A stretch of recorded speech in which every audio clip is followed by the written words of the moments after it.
La fin de la semaine s'annonce décisive pour Elisabeth Borne. Au lendemain d'une nouvelle journée de mobilisation nationale à l'appel de l'intersyndicale contre la réforme des retraites, adoptée via l'article 49.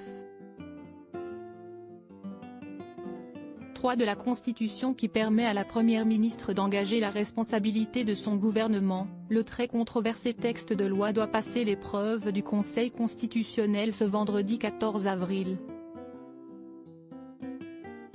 Je peux encore être utile dans la crise que traverse notre pays, se défendait la locataire de Matignon dans les colonnes du Parisien, le 9 avril. Comment va-t-on continuer à travailler tant l'ensemble est devenu dysfonctionnel? C'est pourtant interrogé un conseiller d'un ministre de premier plan auprès de Laurence Ferrari dans les colonnes de Paris Match, ce jeudi 13 avril, précisant que l'ambiance est délétère entre les équipes de l'Élysée et celle de Matignon. Il n'y a jamais eu entre eux d'atome crochu mais une relation de travail stricto sensu, relativise de son côté le conseiller d'un membre éminent du gouvernement. Macron va garder Borne. Je ne le sens pas du tout dans l'envie de chambouler les choses, ajoute-t-il auprès de notre confrère qui officie en sa qualité de rédactrice en chef politique de l'hebdomadaire. La remplacer ne réglera pas le problème, lui fait remarquer Franck Louvrier.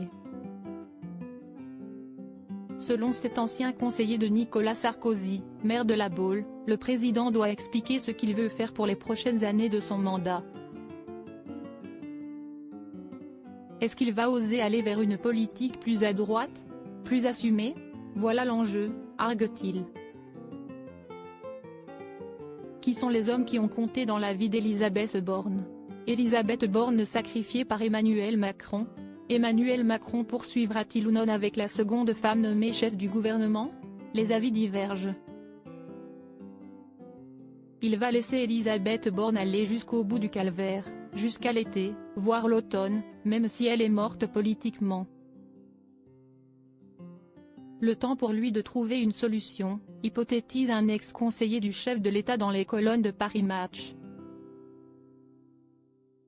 A l'inverse, la crise pourrait contre toute attente s'avérer bénéfique pour la première ministre qui obtiendrait un sursis à Matignon afin de ne pas déstabiliser plus encore le pays.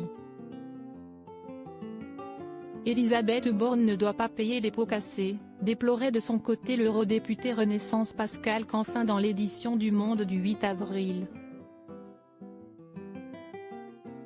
Article écrit en collaboration avec 6 médias. Crédit photo, Stéphane Le Mouton.